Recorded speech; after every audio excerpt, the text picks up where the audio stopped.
Hey everyone, it is your host Damian here from Hybrid Heroes, and this is the HYROX Heroes podcast, where we talk everything that you need to know when it comes to getting ready for your next HYROX race. Excited to have you here, and let's get into the episode.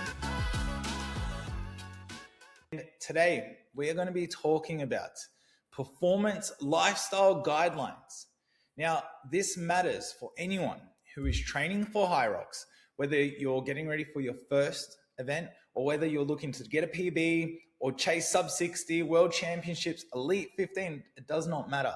All of these guidelines mean the same for everyone, because so much of us, we focus so much on the training. We're focusing on what to do, what to lift, how fast to run, what shoes to wear.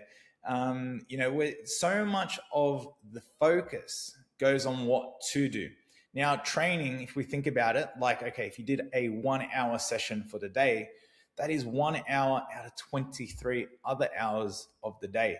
So we have to look to what are we doing around training, and we call these our lifestyle guidelines. When I coach clients, typically we call these basic lifestyle guidelines, because these are the things like sleep, nutrition, hydration, stress, all these things that make someone healthy and are in line with optimization. But here we're training, and a lot of us are doing HYROX, and it's about how do we optimize ourselves for race day, for performance. Now, obviously, even if we think of race day is a moment in time. Again, it's 60 minutes, 90 minutes, in one particular moment. But how we get ready for the race is the months and months before it. And so our training quality, what we're doing in training, how we're progressing, how we adapting along the way. And like I just mentioned, the training is only such a small part of it. So we have to look to all of these lifestyle guidelines. We've potentially heard the saying, you can't out-train a bad diet. So if you want to lose weight and you eat one healthy meal but 5 bad meals, you're not going to lose weight. Now, same with performance. You just can't have bad lifestyle guidelines. You can't be sleeping really poor quality. You can't be eating bad food. You can't be no recovery, staying up late, all of these things, and then trying to have very high output all the time in training. It's not going to work. So today we're going to dive right into it. So if you're like, you know what, this is actually what I need to hear, because I'm pushing hard in training and I'm just feeling like now I'm just not getting anywhere. I'm plateauing, I'm burning out, I'm fatigued. I feel like I need a deload. And I feel like I'm not even making progress. And the solution so far has been, like many of us, to train more, train harder, add more volume, or just to keep pushing through. And it's got a limit. So today we're going to shine a light. I'm going to talk to you, not only talk to you about it all, I'm going to show you how to apply all of these areas. There's going to be quite a few to cover. How many I've got here? So just give you a quick overview of what we're going to dive into. We're going to go into nutrition. We're going to go into sleep.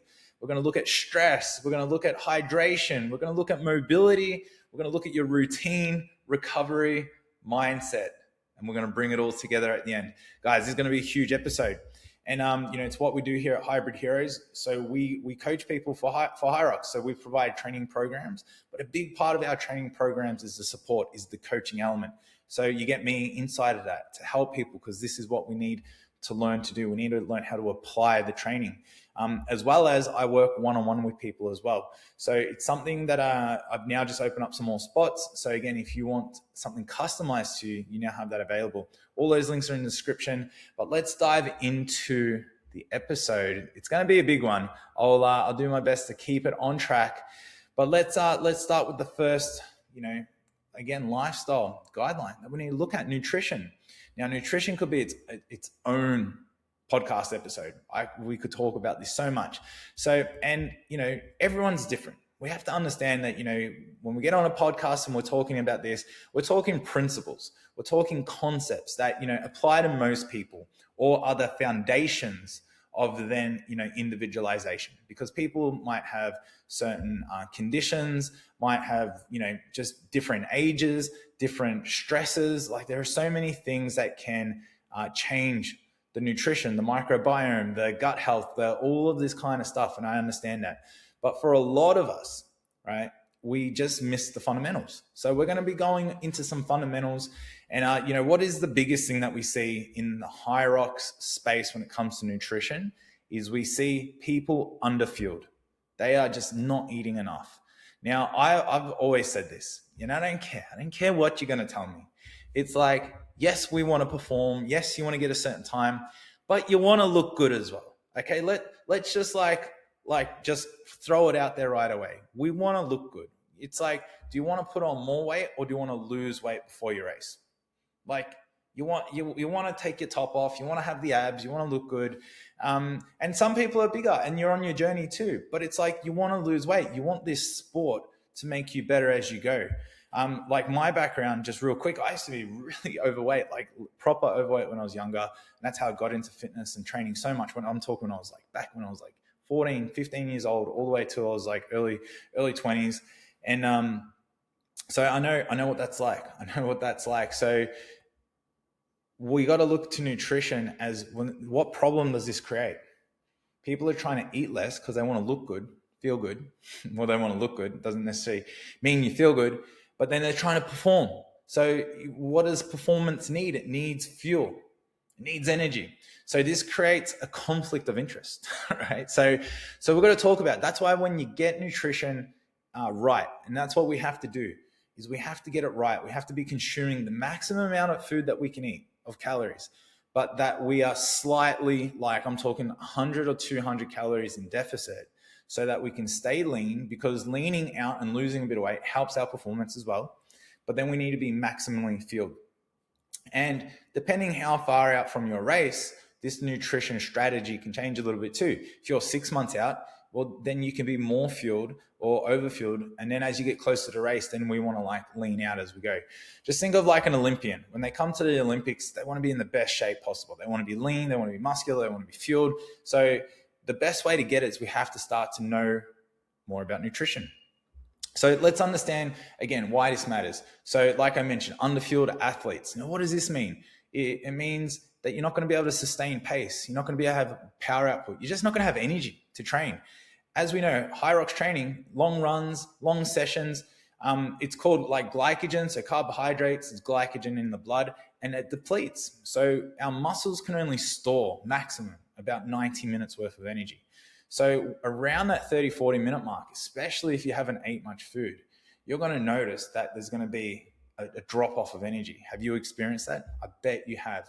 Especially if you come in empty already, that crash, we call it like hitting the wall, bonking. Okay, there's lots of words for it. So what this is going to create, again, poor training. Okay, it's going to create stress, like hormonal stress, being in a massive calorie deficit as well. It's just going to, again, and if we think about if anything hinders training, like if we have lower quality, so we're not eating enough, so it means we can't get as much out of training, that means it's going to affect our ability to progress because we're not maximizing training. Now, like I mentioned, race day is like one day. If you're on a 12-week program, think about it. It's like for 3 months, if you can be 10% better per session just from a bit more fuel, think about that compounding result over, let's call it the 12 weeks, 10%, and that's going to be a much faster rate of adaptation. So the result difference can be huge just from making a slight change and getting more food in. Okay, so how do we apply this? Now we've got to practically apply this. Where are my notes here? Here are my notes. Okay, so where do we start? Because when I tell people to eat more food, they freak out. They don't know how much to eat. And again, we're talking in concepts. But carbohydrates, let's start there. So you've got carbohydrates, you've got fats, and you've got proteins. Okay. Now we need and I do this with all my clients, is about 50 to 60%. I'm going to say 60% of our total calories should come from carbohydrates. Now, the great news with this is as well, it's like the party plan. It's like eat. You got to eat. You got to mangiare. You got to put the food in because we're burning it. Okay, now we're going to talk about fats in a second because fats are important, but fats is where things can get out of hand. The majority of people are under eating carbs massively. So I'm actually saying eat more rice, have a bit more pasta, have a little bit more bread, because you're going to use it, you're going to burn it. Because again, we're training 4 to 6 days a week. We're doing lots of activity. Like, you're going to be burning it and you need it for fuel. Okay. So what does that look like? So we're looking at about 4 to 7 grams per kilogram of body weight per day. Okay. So if you're in a heavier training phase, this could increase to 6 to 7 grams per kilo. Lighter stages, 4 to 5, depending on, how much you weigh. So an example, an 80 kilo athlete, okay, can have anywhere on the lighter side, 320 grams of carbohydrates to 560 grams of carbs per day. Now, to give you an understanding of that, like a packet of rice, so a 250 gram packet of rice, which has 2 serves, which are 125 grams each. So a 250 gram packet of rice has about 70 to 80 grams of carbohydrates in it. So, like for the whole bag, so 250 grams. So we need 560 grams of carbs per day. So you gotta be smashing food. So again, those higher end athletes who are doing lots of training volume, we got to be getting in the food, especially carbs. But again, even if we're looking at most like newbies, people coming into it, it's like, they got to start eating more because their training volume's going up. It doesn't have to be as high, but the problem can be is we can increase our carbs. We understand it, we do it, but we got to monitor the other macros along with it. Okay, proteins and fats. So let's talk about proteins here. So proteins is about 20-25% of total calories. Now, I used to be someone that just used to very high protein. I'm talking like, I was getting like 250 grams of protein a day, which is massive. And I used to restrict carbs. And really, since we've been really focusing in this HYROX space, I've really now increased my carbs. I would say my protein, so I only consume around 180, 190 grams of protein per day. And protein now is getting absorbed better. I'm not overeating on it, which means I can eat more carbohydrates as part of my total calories for the day. And I'm as strong as I've ever been. I'm retaining muscle. I'm actually retaining too much muscle right now. I'm trying to drop the muscle. So I got to eat less. That's the thing. It's like, for those people out there who are muscular and don't want to lose muscle, well, as long as you're eating what you're burning, like, you're not going to atrophy, you're not going to lose. So, so that's just what good nutrition can do. Okay, we're looking at 1.6 to 2.2 grams of protein per kilogram of body weight per day. So again, an 80 kilo athlete, right? Anywhere between, it could be 130. 130 to me is definitely on the low side, up to, 175. Okay. But yeah, I would be more along the lines of like that 2 grams per kilogram. So if you're 80 kilos, 160, I'd say would be like a minimum. 2.2, just creeping over a little bit. So is going to be the sweet spot. Okay, now if you're spreading that across, and this is the key, to spread it across 3 to 5 meals. So sometimes people are only eating 2 main meals. So to get in the extra protein, you got to be like protein shakes, not ideal, but like protein bars or smaller snacks, some hard-boiled eggs. You just got to get that protein in as well. But what you'll find as well is it can be challenging to get that amount of carbs in as well. So if you're someone who doesn't like to eat, and you want to be a very high performer, we got to learn to eat. Okay. Sometimes the appetite's not there, but you got to eat. Okay. And what's really interesting as well is all of this, like, eat more, perform better.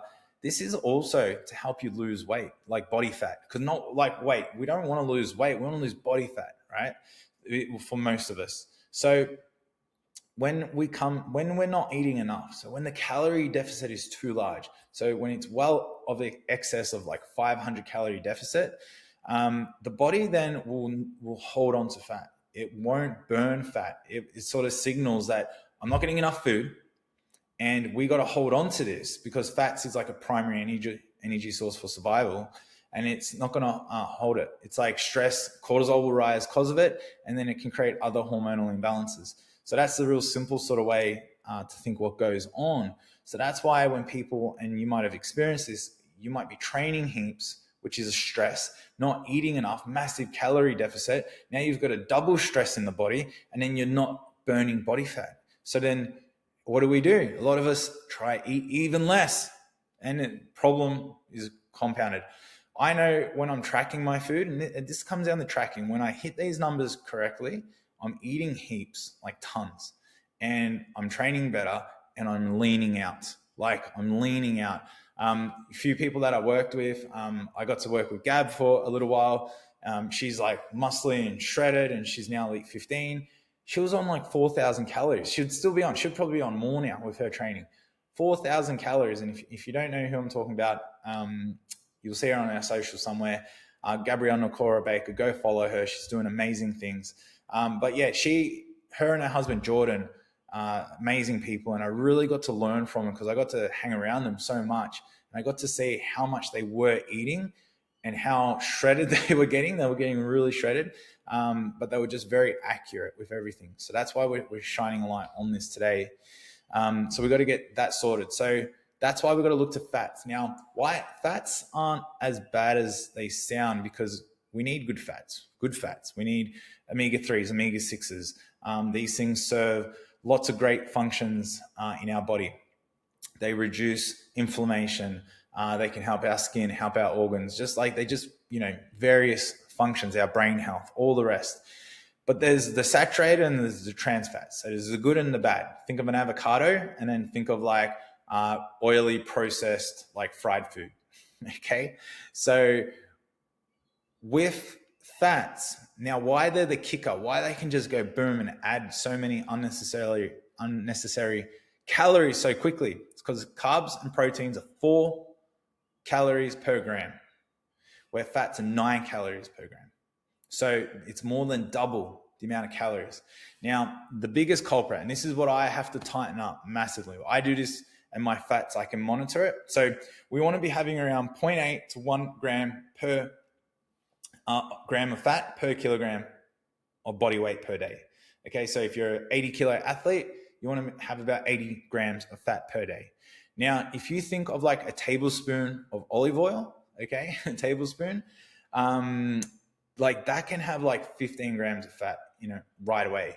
Aioli, if you have like, not like one serve that says on the packet, like the serve we normally put on our food, okay, that can have like 30 grams of fat just there. So if you think about just a bit of oil and your aioli can take up almost like 60, 70% of your daily fat intake, let alone if you're eating fats just in your diet, in meats, in anything else. It's so easy for this just to go well and beyond it. So if we are now getting good protein, if we are now getting good carbohydrates, but these fats are out of control, this is where, again, the body can store fat because we're eating too many calories. And this comes back to the old calories in, calories out. Okay, so guys, I know I've been talking about nutrition a bit because it's a big subject, and it's going to be a really big one. So we have to go back and just sort of understand protein, carbs, fats, understand what requirements you need. And what I will do as well is I will put in the description, I will put the notes there on how many the ranges of calories come from carbs, fats, protein. So it's just nice and simple there. Okay, so we got to look at that. We got to know. Now, a lot of people don't want to track. Some people track for a little bit and guesstimate, but it's like anything. The more you track, the more you measure, the better results. So if you feel like you're being stuck, you're not losing weight, you're tired in training, you're not making progress, and you just haven't been doing anything in this realm, like you just haven't been tracking, you've been very loose, you track when you want, track when you don't, like the weekends, you just let it go. If you start to bring attention to this, I guarantee you're going to see phenomenal changes in your training, in your general mood, in your consistency of your hormones. You're going to start losing weight. You can start performing better. It's a no-brainer, guys. It's a no-brainer. So this is probably the biggest one. Like if I was to say, like, if we say training and nutrition are two like big pillars, like, and it's something that we're very used to hearing. Okay, let's dive into some other lifestyle guidelines, because there's plenty. Like we listed them all before. Okay, so let's go into the next one. Sorry, I'm just getting into my notes. Got lots of notes here. Okay, we're going to look at sleep now. So sleep is is another. Again, everything is so important. When you break it down and when you really improve these areas, you go, wow, this is so important.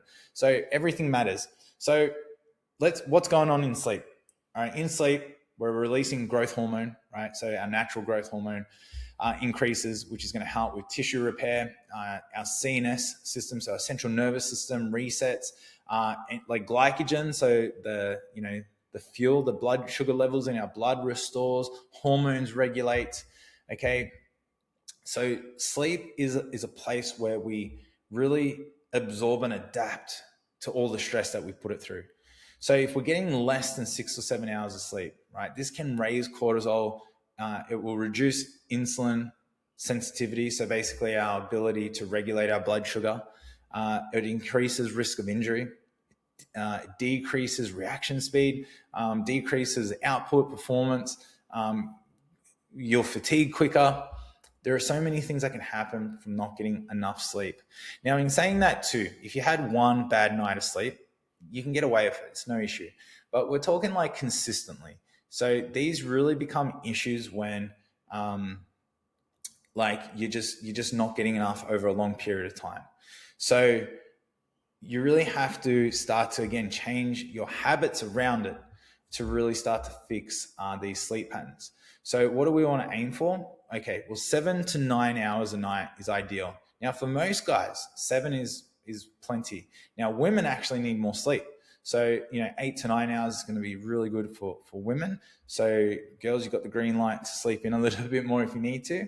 But what can also be really good for the body is, again, the body loves like consistency. So trying to have the same sleep time, like when you go to bed and when you wake up, the body can adapt so much more. So even if you're on the lighter side of sleep, if you can be consistent at your going to bed and wake times, this is really going to help your body go into deeper stages of sleep. Okay, a dark, cool room, okay, is definitely going to help as well. No screens. So like I'm very big on my wind down. So part of my wind down is, I get off social media, I get off screens, 60 minutes before bed.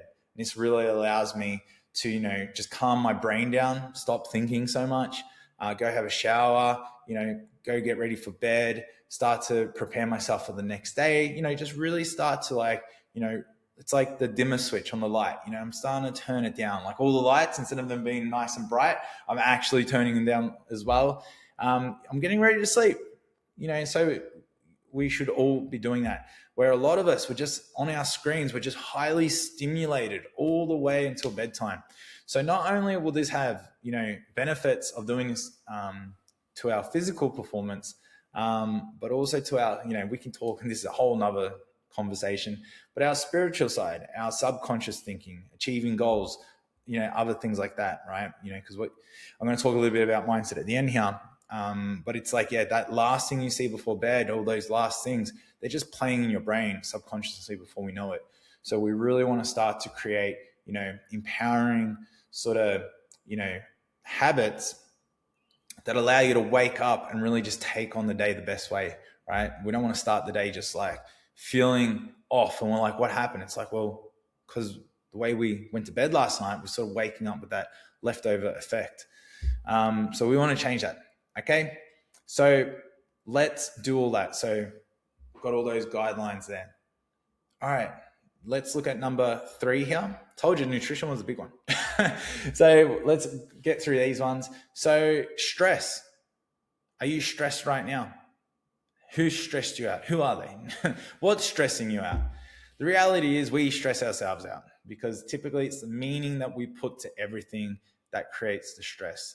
So that's why our body doesn't differentiate between work stress, relationship stress, training stress.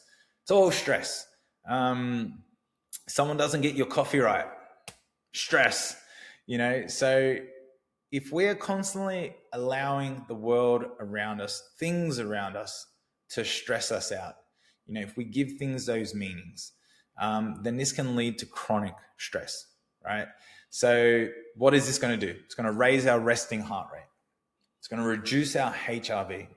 It's going to blunt our aerobic development. It's going to slow recovery. It's going to affect our nervous system. It's going to affect the way that our organs function, our extremities, our muscles, like there is so much. Like stress is like when you are not at ease. And if you are not at ease, you are in dis-ease. And dis-ease is disease. And, I was reading actually a really good study the other day, and it was talking about one of the number one key factors to mortality, to living longer in this life, is people who can manage their stress better. That is crazy. So just think about it. Just like have a big argument with your partner or friend and then go do a workout, like right after it. Like, is it going to be a good workout, or is it going to be affected? Are you going to, like, it's going to stress you out. When you're stressed, you're tense. You can't actually function properly.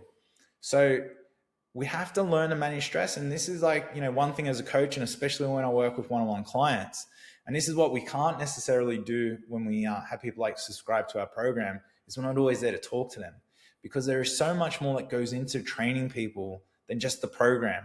And sometimes when we're not there to talk to them, people are so focused on just doing the program exactly how it says that they're not taking into account them, maybe what they're going through on the day, workloads, if you've got projects, you've got deadlines. So as we know, their stresses, the body doesn't know the difference between stress. Their stresses and doing the training session is stress.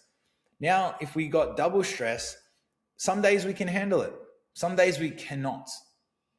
So we have to understand that the effects of stress are very real. So what this might mean to you is, if you've got a big deadline and maybe you got a little bit stressed from that, maybe you got a little bit short with your partner, maybe you're in a little bit of a calorie deficit, and now your program's like, you got like hard intervals to do. Like, fuck, like, it's going to be a stressful moment. And now it creates a conflict, because you're like, I got to do all this stuff for work, but I really am passionate about my health and fitness over here, and I want to do my intervals because that's what matters to me. And like, tension, stress, something's going to give. Can you relate? I'm sure you can somewhere. So we have to understand how to do it. Now, one of the first things we can do to manage stress is actually just to slow down. I did this the other day. I actually did this the other day. I was thinking about things, because again, the thoughts come into our mind first. Then we give those thoughts meanings. And then, it's like when you start to stress, then you create more thoughts and you stress even more. I had to slow myself down. One of the tips here is to do some nasal breathing. So just breathing in the nose, breathing out, and just taking those nice, big, deep inhales and exhales. Now, whatever was going on was going to go on. But I had to realize my breathing got shallow. I was overthinking. And I'm like, if I want to get through this and make a better decision, I have to regulate myself right now. Because I noticed myself, I was just thinking the same things over and over and going nowhere with the solution. So I calmed myself down. And then like instantly, I was like, I thought of something much better to think about. And the solution was actually right there. And the situation wasn't as bad as what I was starting to make it. So nasal breathing, and that's what I'm going to recommend to you. Okay. Now we do this even before the race. Like, you're at the event, you're warming up, there's so much going on. And, I like about 40 minutes out, as I'm getting a bit excited and all nervous, is I just got to sit down, headphones in, quiet, whatever, just zone out from the noise. And I just start breathing. That can be like 4 or 5 minutes just to do that. I'm regulating myself. Now I'm going to be regulating my nervous system. I'm going to be regulating my stress levels, my cortisol. This is actually going to free up tension in my body, which means I can perform better. So have you done a race? This might be you. Have you done a race where you've been so stressed that you get to the start line and you get to race and just everything just feels off. Your running feels off. Your pace feels off. Everything feels a lot harder than it normally is. It's because you're stressed. It's too tight. We're too tight in the body. So really starting to understand stress management is a very important part. It's so you need to manage it in your life. Now, that can look so different for different people. That might be setting better boundaries with people who take time away from you or stress you out. It might mean that you need to be just more like disciplined in your daily life. Like you might need to have a calendar and just not, if you're going for a coffee, go for a 30-minute coffee. Don't go for an hour coffee, because now you're late for the next thing, and that just puts stress into your day, because now your workload is banking up later in the day.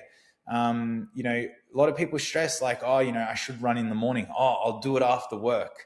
So they sleep in, they take the easy road. Now they're thinking about it all day, getting stressed at work. And now they're like, I've got to do my run.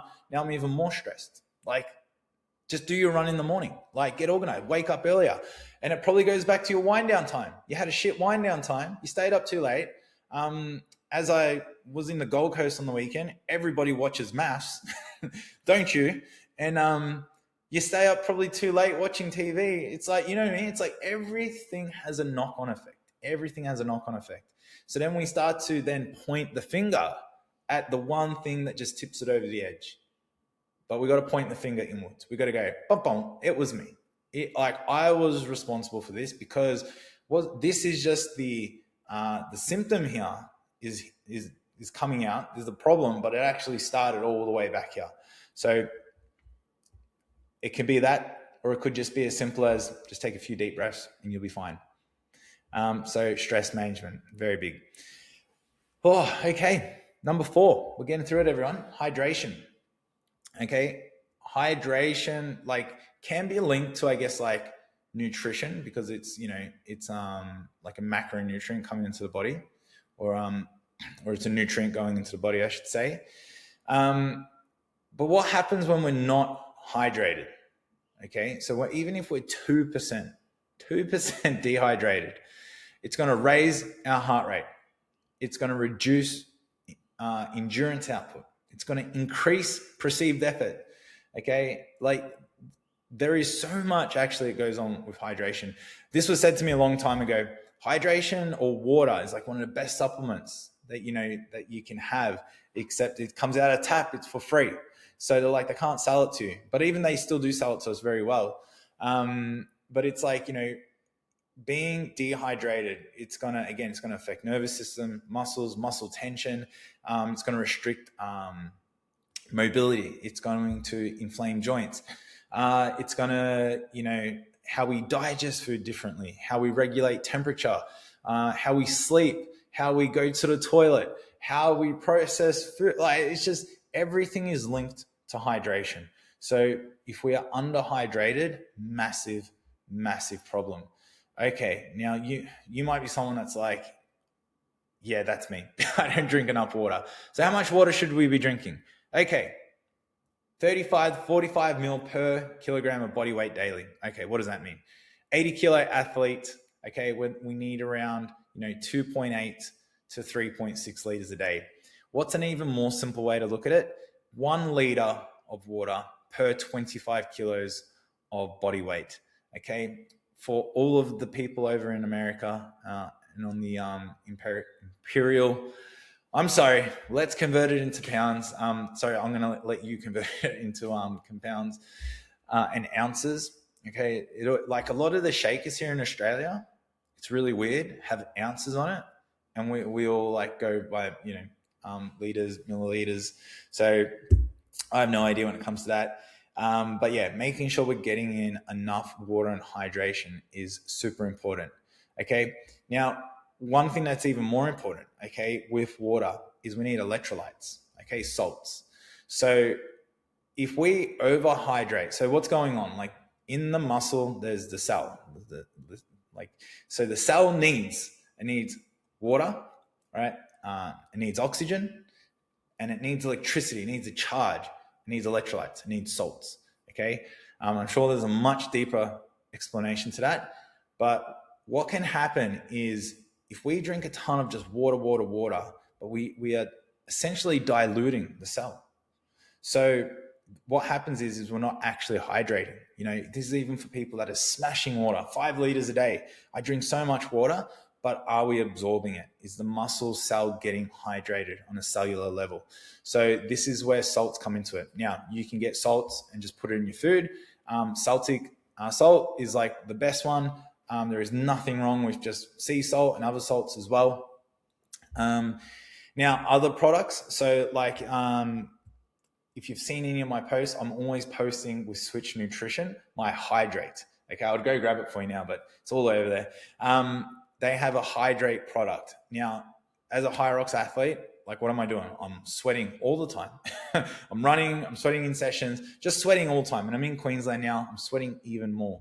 So we're losing a lot of water, but we're losing a lot of salts. So I absolutely smash the hydrate. I go through 2 tubs a month. I go through sachets.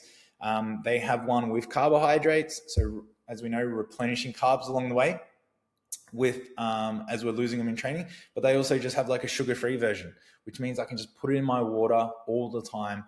It flavors it, which encourages me to drink water, plus I'm getting in all those salts. So, all right, while I'm here, let's plug it. Switch Nutrition. Switch are by far premium products in the world. And we have a discount. So 15% off discount code with Hybrid Heroes. Okay, so go get your hydrate, plus they have so many other supplements. But again, tying into hydration, this could be the key. This could be the thing that's just different. Literally, is you need to put some more salts into your diet. So you can get it supplement, it's like Switch Hydrate. Again, tastes good, flavors your water, has more than just salt in it. It's got like potassiums, other essential minerals, electrolytes, all the rest. Or you can just start adding some more salt into your food as well, or a bit of both, as I always do. So, and if you're eating clean as well. So the thing is, like, if you're vigorously adding salt to your food, you're not going to get, nowhere near excess amount of salt, like versus even just like a microwave meal, which can have like thousands of milligrams of salt into it versus, you just putting a little bit on your food. So definitely start using more salt. Okay, this is going to just help everything. You're going to start performing better. Again, it's that charge, it's that electricity. It's getting the water, the hydration. It's now being used. So you're going to more hydrated muscle cell, right? It's just going to perform better, straight out. It's going to perform better. It's going to recover better. It's going to do everything better. Sleep better, function better, life better. It's just going to life better, okay? So get hydrated. Okay, number 5. Mobility. Okay, now for all those people out there that number 1, what is mobility? Because there's like mobility, as we might hear, you might have heard the word, and there's stretching. Now, what's the difference? Because we don't really need to stretch. So stretching is just like lengthening the muscle, right? So it's like my bicep. If I extend my arm, I'm going to lengthen the bicep. Now, is that stretch? Does that mean my arm now is going to function better, right? Where mobility is about mobilizing and freeing up the joints. Okay. So, if I'm thinking where my bicep, so I'm looking at my elbow and I'm looking at my shoulder. Okay. If I can mobilize those areas, get more range of motion, right? Improve their ability to function. Not only does that mean that the muscle now can lengthen better, so it's going to be more stretched anyway, but now I have a healthier joint. Now, think of your hip capsule, right? If you can mobilize the hip, get more range to your hip, you can get your knee higher, you can extend better. So many other various things that go on there. So we need to mobilize.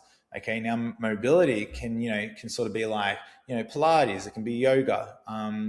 It can be, just holding deep stretches, for a period of time.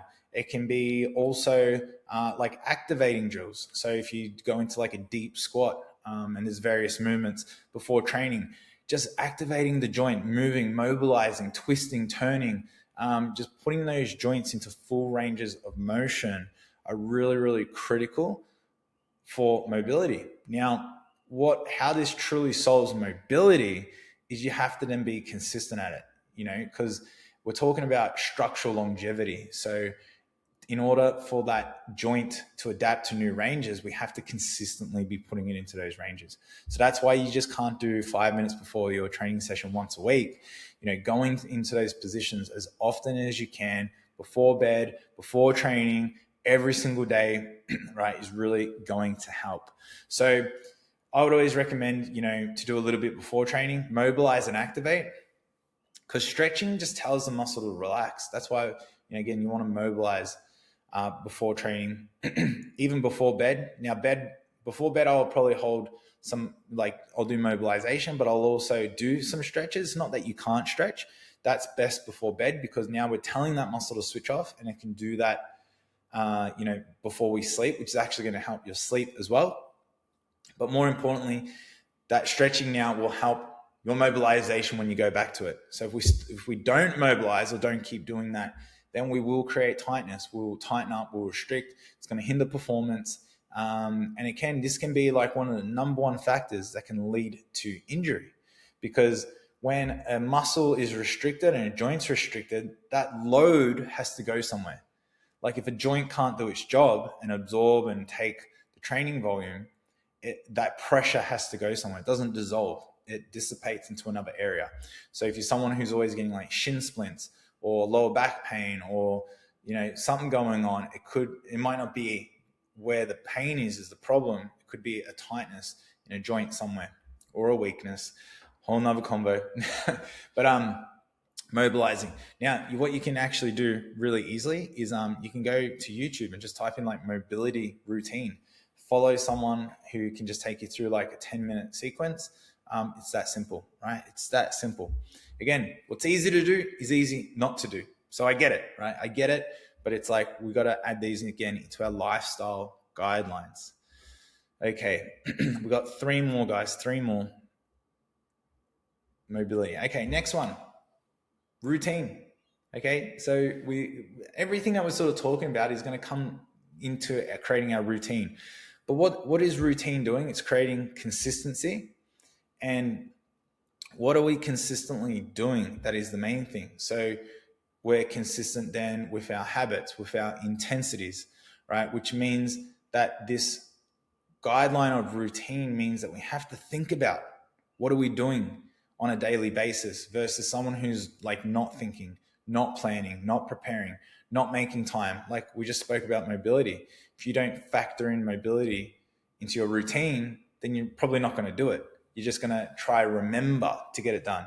So we have to understand that when we're looking at all of these guidelines, having a routine, like you would have heard it. Maybe you're someone that's like, oh, I love my routine. If I didn't have my routine, I know with myself, like I'm in love with my routine because it's the one thing that gives me certainty. It gives me clarity to the day, keeps me on track. And without that routine, I would literally just be guessing my way through the days. So, but I had to create it. And I had to create it by understanding, because even like today's episode, it's like, how does, so many things to think of.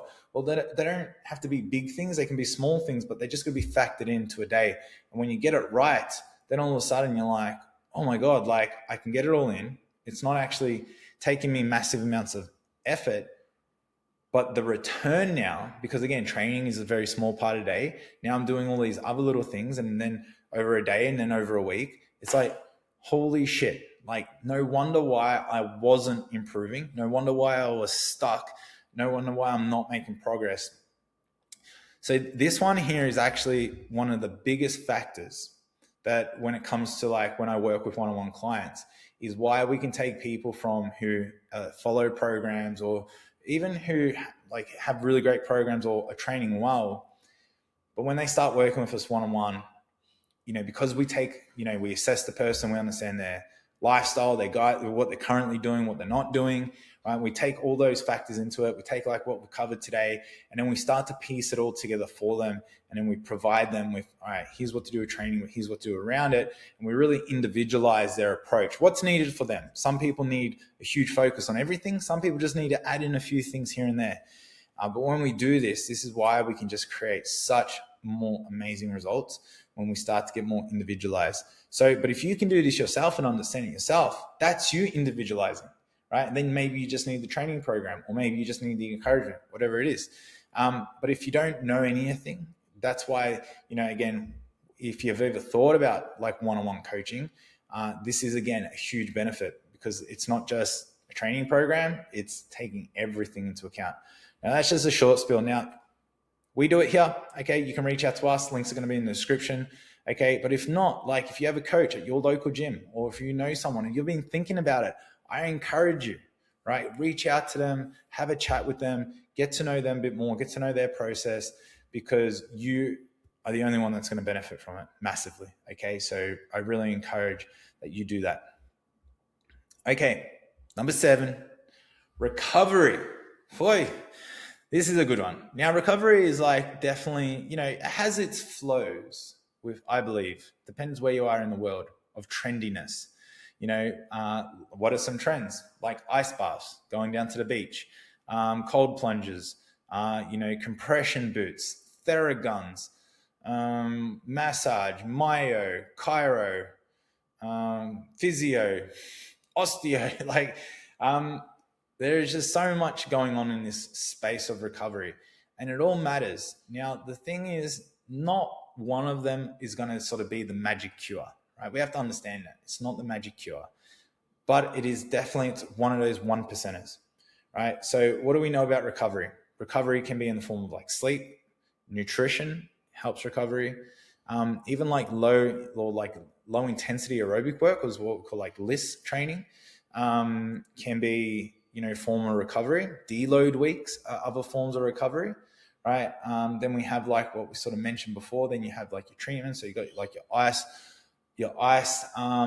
baths, cold plunges, infrareds, saunas, compression boots, cupping. You got all these other ones. So again, what are we trying to do here? We're trying to recover musculature. Okay, so you have to understand, are my muscles breaking down? Have I got those DOMS, delayed onset of muscle soreness? Or is my nervous system, is it more systemic? Is that really fatigued? Or is my nutrition, am I in a calorie deficit? Am I tired all the time? Do I need more energy? You really have to understand what is the best form of recovery for you. But, ideally, everything's going to have benefits. So doing some, cold showers even, or doing some cold therapy, great. Once a week is a good starting point. Getting in the right amount of food, it's going to help recovery. I'm going to recover faster from my training sessions. Getting good sleep, it's going to help me recover. Going in maybe to an infrared, sweating out some toxins. It's like, because toxins don't just come from like alcohol and bad food. It can come from environmental pollution, just other foods, sprays, pesticides. So there are so many little things here. So again, depends on, if you're just like an everyday athlete getting ready for your first HYROX and you don't have any goal, is this super important? No, it's not. No, it's not. But it's like, as you start getting fitter, as you start now on wanting to push faster times, maybe you're someone who's, you were a 70-minute athlete. Now you want to be a 65-minute, 60-minute, you want to go sub 60. Like, these things become important because there are benefits and gains there. And it's all the 1%ers start adding up. And recovery, when is it truly needed? Now, if you're doing like 3 training sessions a week, do you need to be smashing the cold plunge? Like, hey, it might make you feel good. Definitely go do it. Socialize friends. They're great reasons. But like, are you like an elite level athlete that needs cold plunge and without it, like you just can't progress? Like, no, you know what I mean? So don't feel bad for not doing some of these things because they're just not needed as well to make you move forward.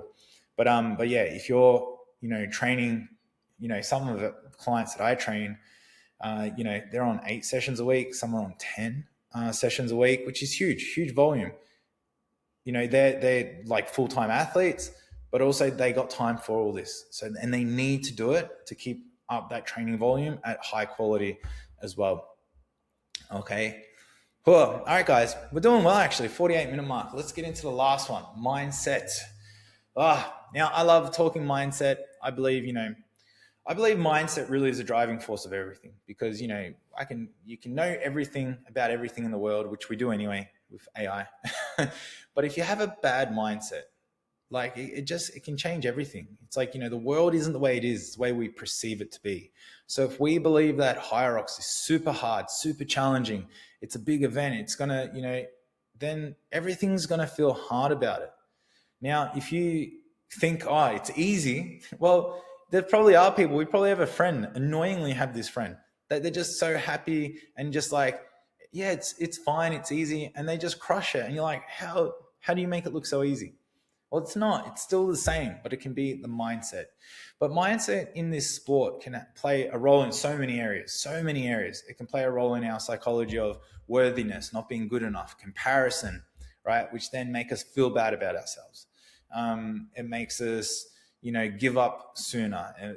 We can lose purpose. We can lose drive. We can lose willingness.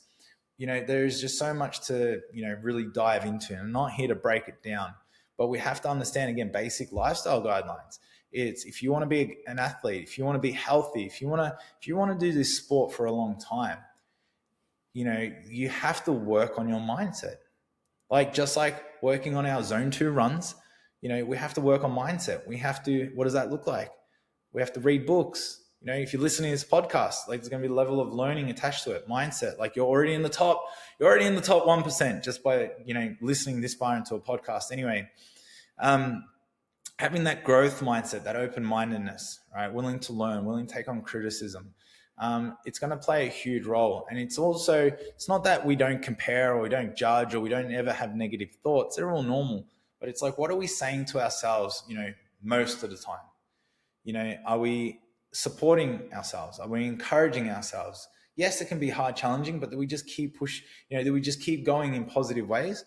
Or do we tell ourselves negative stories, tell us things that aren't the truth and just make us feel bad every step of the way? Like, oh, that's really hard. I don't know if I can do that. I won't be fast enough. I don't look as good as them. Like there are so many, ways we can do this.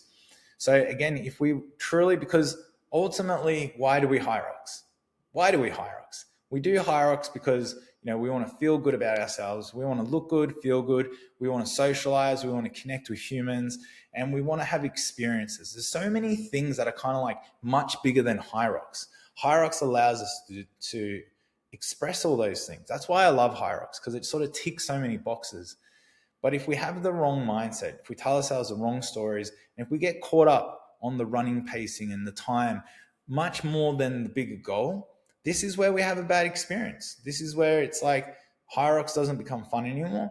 And then if we stop doing HYROX, or if we stop training and really, leaning into things that are going to help us live healthier, active lives, then, that might then send us in another direction in life where we're not, we're working away from health. So again, really want to put the light here to go. And I really want to encourage you to explore your mindset, explore your psychology, read some amazing books. There's a book I'm just reading. It's on the Alice KD website, actually, where I got it, but you can get it in any good bookstore. It's called The 1% Better Club. Is something that I've been reading.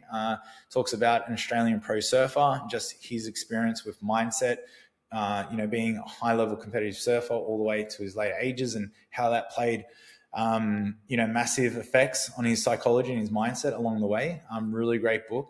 It's going to be relatable for so many people because of how he views himself. And that's what I always find with people in HYROX. It's, we're all at different stages, all at different journeys, but we're so hard on ourselves. The view on ourselves is so different to what a lot of people see of us. There's so much there. Getting into Tony Robbins, anything like that is also going to help you in big ways. And, even listening to like Kobe Bryant, a lot of his old speeches, rest in peace, so again, it's really just diving into like your mindset, which is going to just really help you come race day. And also because race day, what does it have? It has uncertainty. There's triumphs, if you do hit your times and what's next, how do I keep this up? Or if I fail, how do I pick myself up and keep going? And how do I just be okay with that? You got to get to that place of contentment. And contentment comes with confidence. Confidence comes from belief, and belief comes from actions.